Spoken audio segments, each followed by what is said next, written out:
Good morning students, welcome to our YouTube channel. So in this video I am going to explain you the third chapter of your 7th standard geography Maharashtra State Board. The chapter name is indicating here tides, right? So what you will learn इस video के देखने के बाद आप क्या सीखोगे? What are tides? Tides है क्या? Then different types of tides like neap tide, spring tide, low tide and high tide.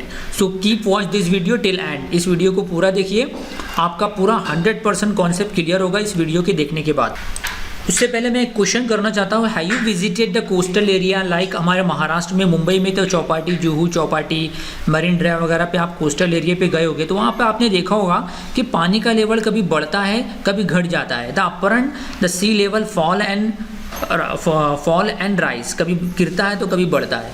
अब इस फिगर में फिगर 3.A और 3.B में 3.1B में बताया गया है, ये दोनों ही सेम जगह का इमेज है, सेम जगह का पिक्चर है, लेकिन एक जगह पानी ज़्यादा बताया गया, दूसरी जगह पानी कम है, बिकॉज ड्यू टू टाइड। अब ये टाइड है क्या? Tide actually the apparent movement. So tides can be define as, tides को हम एक्सप्लेन ऐसे कर सकते हैं, tides are the fall and rise of the sea level due to the combined effect of the earth, the moon and the sun. sun, moon and earth का combine effect है और इन तीनों के बीच में दो फोर्स एक्ट कर रहा है। वो दो फोर्स कौन सा है आप स्क्रीन पे देख सकते हो, centrifugal force and gravitational force.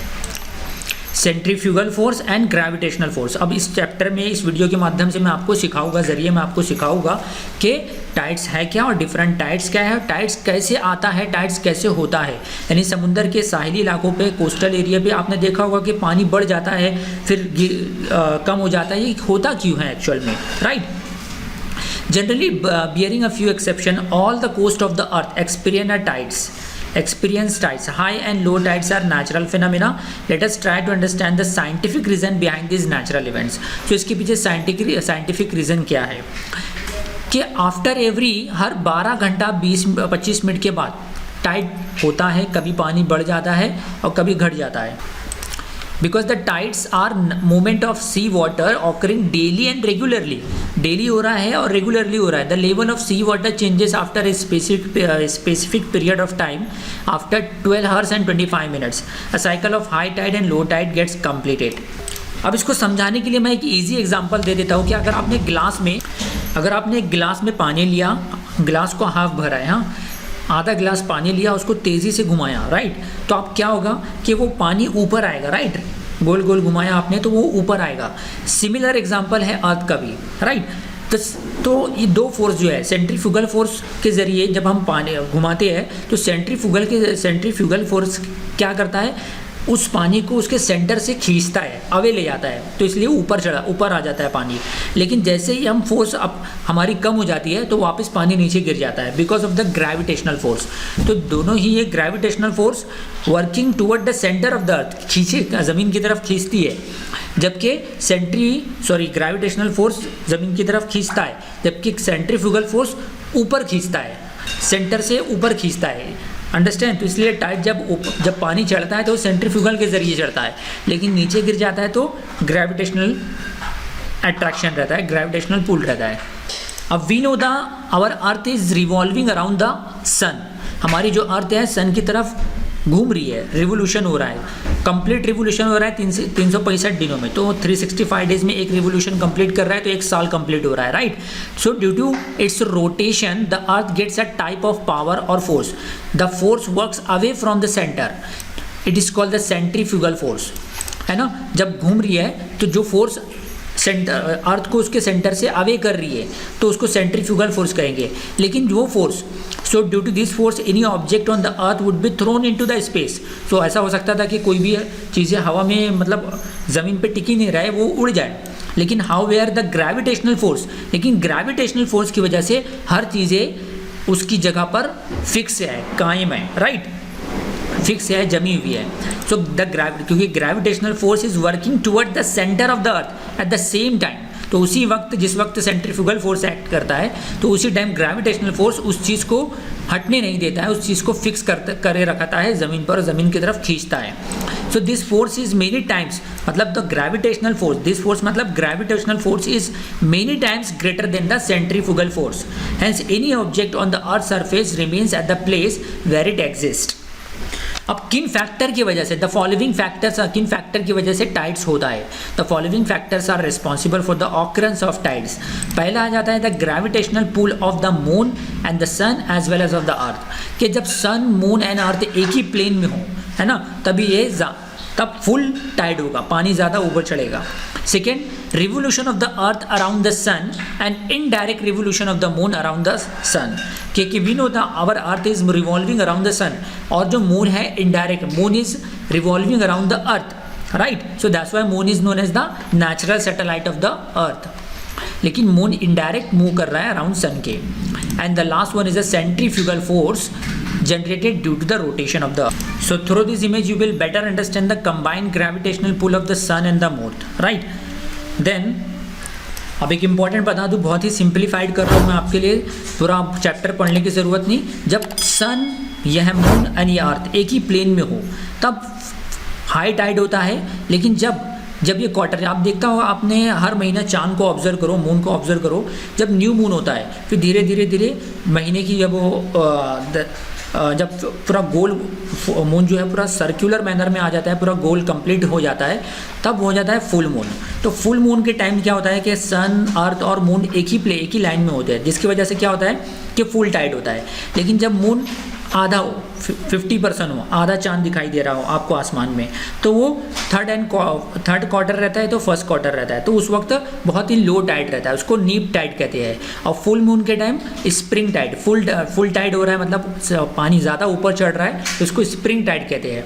और पानी बहुत ही नीचे है तो उसको नीप टाइड कहेंगे। Neap tide generally third quarter and first quarter में होगा, जबकि फुल मून जब रहेगा या न्यू मून रहेगा तो स्प्रिंग टाइड यानी कि हाई टाइड होगा।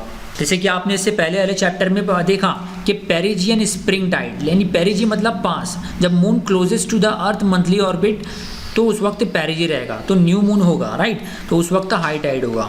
और फुल मून के टाइम भी न्यू मून के वक्त और फुल मून के time, moon closest to the earth है ना, monthly orbit perigee, moon in alignment with the sun, so तब भी हाई टाइड या स्प्रिंग टाइड होगा। Now you can observe this is a map of the world, right? और हर एक जो standing line गुजरी है वो लॉन्जिट्यूड कहते हैं। अब 0 degree longitude is known as the, so 0 degree आप प्राइम मेरिडियन देख रहे हो, ये 0 डिग्री प्राइम मेरिडियन, यहाँ से टाइनी दुनिया का टाइम स्टार्ट होता है 0 डिग्री, और हमारा इंडिया का टाइम है 82 डिग्री 30 मिनट पर, तो हमारा इंडिया का टाइम 5.5 घंटा आगे चलता है। जो प्राइम मेरिडियन लंदन से गुजर रहा है, ब्रिटेन का कैपिटल लंदन, तो वहाँ पर सपोज अभी दोपहर के 12 बजे है, तो हमारे इंडिया में 5:30 बज रहे हैं शाम के।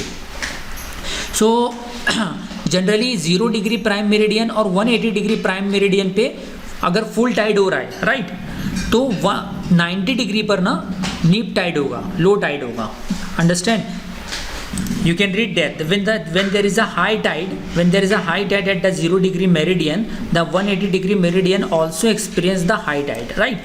And the meridian that are at the right angles to those or having the high tide will experience the low tide at the same time. जैसे कि मैंने एग्जांपल दी 90 डिग्री पर, जनरली 90 डिग्री राइट एंगल बनाता है, तो वहाँ पे low tide रहेगा। So if it is a high tide at 0 degree and 180 degree meridian, then at which meridian will be low tide?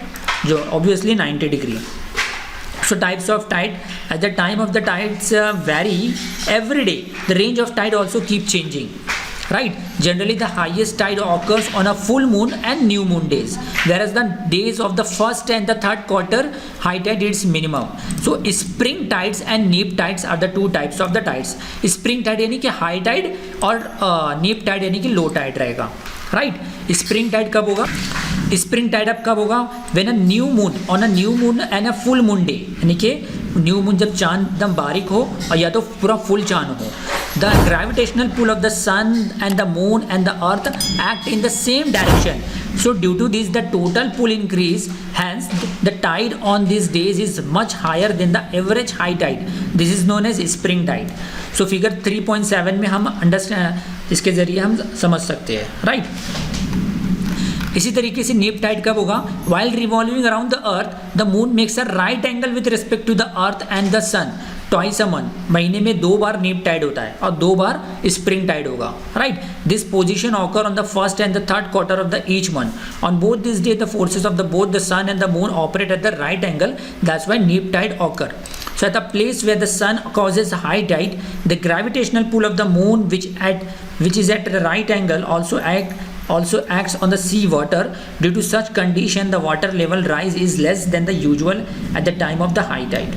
So नीप टाइड के वक्त इतना अट्रैक्शन नहीं हो पाता है सेंट्रीफ्यूगल फोर्स का, और ग्रेविटेशनल पुल ज़्यादा एक्ट करता है, जिसकी वजह से नीप टाइड हो रहा है। So I hope students you have understood this geographical concept, और मुझे पूरा यकीन है कि आपको समझ में आया होगा, और आप इसे ज़्यादा से ज़्यादा शेयर करेंगे ताकि more and more students will be benefited during this lockdown period, right. So ये पार्ट 1 था। पार्ट 2 2 से 3 दिनों में आ जाएगा। इसके लिए हमारे चैनल को सब्सक्राइब कीजिए। सब्सक्राइब करने के बाद बेल आइकन को प्रेस करना ना भूलिए, राइट, ताकि मैं नेक्स्ट पार्ट इसका जब अपलोड करूँगा उसमें effects of tide and wave को अच्छी तरीके से समझाने की कोशिश करूँगा। Okay, bye.